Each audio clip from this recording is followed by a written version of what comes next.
শরীরের রোগের মতোই মনের রোগগুলো ভিন্ন বয়সে ভিন্ন রকম হয়। কি মনে হয় এই বিষয়টা নিয়ে কথা বলব। আপনার বয়স যে রকমই হোক, যতই হোক না কেন, এই ভিডিওটি আপনার জন্য গুরুত্বপূর্ণ।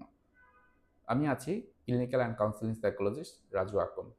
শরীরের সমস্যা হয় এটা আমরা জানি, কারণ আমি এখন বয়স হয়ে গেছে না। আরে বুঝছো না, অনেক প্রেশারে ছিলাম, এখন বয়স হয়ে গেছে না। হ্যাঁ, অনেক খাটাখাটনি করেছি, অনেক শারীরিক কসরত করতে হয়েছে, ঘুম হয় নাই, হ্যাঁ, না ঘুমিয়ে, তারপর শরীরে এই অসুস্থতা ছিল, এই অসুস্থ ছিল, তারপরও এরকম এরকম আছে। এই যে বিষয়গুলো বলেন, তার মানে শরীরের যত্নের প্রতি আপনি খুব যত্নশীল, কিন্তু এই কথাগুলোর মধ্যে অনেক কিছু আছে যেটা হলো মনের যত্নের বিষয়। যেমন অনেকদিন ঘুমাই নাই, শরীরটা তো ভালোই ছিল না, হ্যাঁ, বা এই যে বিষয়গুলো বলেন, শরীরে আমার এই রোগ ছিল, ওই রোগ ছিল, কিন্তু সেই রোগের পিছনে কি মানসিক কোনো রোগ ছিল কিনা জানেন? কারণ কিছু কিছু রোগ আছে যেটা শারীরিকভাবে হয়তোবা ধরলেও বিষয়টা হলো এটা মানসিক সমস্যার কারণে হয়। এখন প্রপার গাইডলাইন যখন এটা না হয় বা প্রপার ইনফরমেশন না থাকে, তখনই তারা বুঝতে পারে না যে এটা আমার মনের রোগ বা মানসিক সমস্যার জন্য হচ্ছে। বেশিরভাগ ক্ষেত্রে দেখা যায় যে এই মনের রোগগুলোর পিছনে অসংখ্য কারণ থাকে, অনেক কারণ থাকে, অনেক দিনের সমস্যা একত্রে জড়িত হয়, এবং সেটি হয়তোবা মায়ের ওমে থাকা অবস্থায়, মায়ের পেটে থাকা অবস্থায় মায়ের মর্মস্বকতা হয়তোবা ভালো ছিল না, তার মাধ্যমে তৈরি হয়। অথবা একটু যখন বড় হলাম, আমার যখন ক্ষুধা লাগতো তখন আমার মাকে পেতাম না, বা ক্ষুধা লাগতো কিন্তু হয়তোবা আমার বাবা মা সেটা বুঝতো না। বিশেষ করে দেখা যায় এটি হলো প্রথম চাইল্ডের ক্ষেত্রে বাবা মার এটা বুঝে না দেখে তাদের সমস্যাগুলো হয়। আবার অনেক সময় ছোট বাচ্চা, হ্যাঁ, এবং ছোট বাচ্চা হয়তো দুটো বা তিনটে বাচ্চা আছে, ছোট বাচ্চাটাকে বেশি গুরুত্ব দেয় না। হ্যাঁ, সো এটার কারণে অনেক সময় কিন্তু মানসিক সমস্যাগুলো বৃদ্ধি পেতে থাকে বা শুরু হতে থাকে। ছোটবেলা থেকে হয়তো বা প্যারেন্টাল কনফ্লিক্ট দেখেছে, বাবা মায়ের দ্বন্দ্ব, মারামারি, কাটাকাটি, এগুলো দেখেছে। অনেক সময় কোনো মানসিক সমস্যা হলে জার ফুঁকে যেত, তাবিজ কবজের চিকিৎসা নিত। হ্যাঁ, এই সমস্যা আছে, এই সমস্যা আছে, এই সমস্যার কথা শুনতো। ছোটবেলাতে হয়তো বাবা মা বলতো, তুমি পারো না, তোমার দ্বারা হয় না, তুমি ভালো বাচ্চা না। এই বিষয়গুলো পরবর্তীতে মানসিক সমস্যা তৈরি করে। ভালো প্রশংসা করা খুবই গুরুত্বপূর্ণ ছোটবেলা থেকেই। হয়তোবা স্কুলে যাবে, তখন কি হলো যে স্কুলে যাওয়ার সময় যে একটা মানসিক টেনশন হয়, নতুন পরিবেশ, মানুষ অনেক, টিচার আবার বড় বড়, হ্যাঁ, এবং তারা যে কথাগুলো বলে আমি হয়তো বুঝি না। এর দ্বারাও কিন্তু এই ৬, ৭, ৮ বছরে কিন্তু এই ধরনের সমস্যা হয়। বন্ধু বান্ধবের সাথে মেশা, হ্যাঁ, তাদের সাথে মেশা, তারা যেভাবে কথা বলে, হয়তোবা আমি কথা বলতে পারি না। এটাও মানসিক সমস্যা তৈরি করে। আবার কি হয়?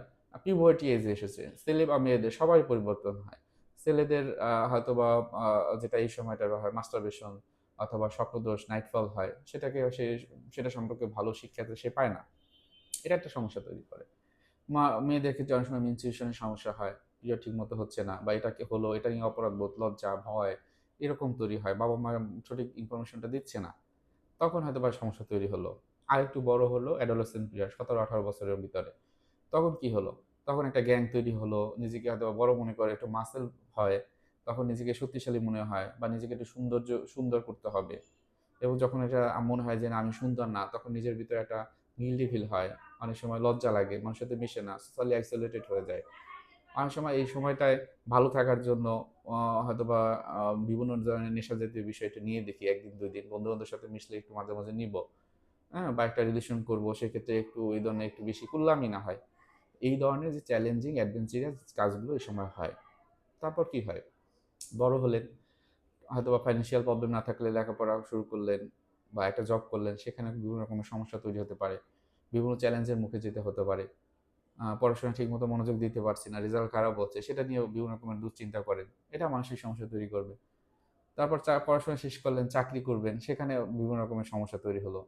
পড়াশোনা করতে হলো, বা চাকরির ইন্টারভিউতে যেয়ে ভালোভাবে কথা বলি না। আমার লাইফটা শেষ। আমি যেটা চাইলাম এতদিন সেটা হলো না।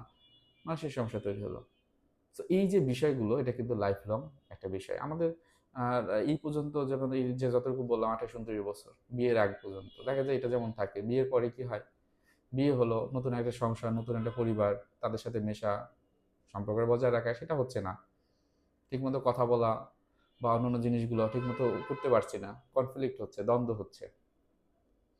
বাচ্চা-কাচ্চা হলো, তাদেরকে লালন-পালন করা বা নিজেদের কাপলদের ভিতরে সম্পর্ক ঠিকমতো থাকছে না। সমস্যা কন্টিনিউয়াস চলছে। আবার কি হলো? যে বাবা-মা বৃদ্ধ হয়ে গেছে, টাকা-পয়সা দরকার, বা আমার ইনকাম সোর্স বাড়ানো দরকার, সেটা হচ্ছে না। ফাইন্যান্সিয়াল ক্রাইসিস তৈরি হচ্ছে। তখনও মানসিক সমস্যা বেড়ে যাচ্ছে। তাহলে এইভাবে যদি আমি বলি আপনার হোল লাইফটা, দেখবেন কোনো না কোনো সমস্যা তৈরি হবে। হুম? এবং সেই সমস্যার ভিতর দিয়ে কিন্তু আমাদের যেতে হয়। এখন সমস্যা নিয়ে যদি আমি পড়ে থাকি, তার মানে আমার মেন্টাল হেলথটা ভালো নেই। এবং সেই জায়গায় মেন্টাল হেলথের জায়গাটাতে আমাকে প্রপার চিকিৎসা কিন্তু সঠিক চিকিৎসকের কাছ থেকেই নিতে হয়। হয়তোবা মনে হবে যে এটা শারীরিক সমস্যা না, সমস্যাগুলো আমাদের বোঝাপড়ার, সমস্যাগুলো আমি অ্যাডজাস্টমেন্টাল বিষয়। তখন একটু কাউন্সেলিং নেন এবং কাউন্সেলিং নিলে পরবর্তীতে কী, কী করতে হবে সে বিষয়গুলো বুঝতে পারবেন। আপনার অ্যাডজাস্টমেন্টাল ইস্যুগুলো যদি অনেকদিন ধরে থাকে, হয়তোবা এটা শারীরিকভাবে আপনাকে এফেক্ট ফেলবে। সো এই বিষয়গুলো মাথায় রাখবেন, মনে রাখবেন। শরীর এবং মনের যত্ন খুবই গুরুত্বপূর্ণ।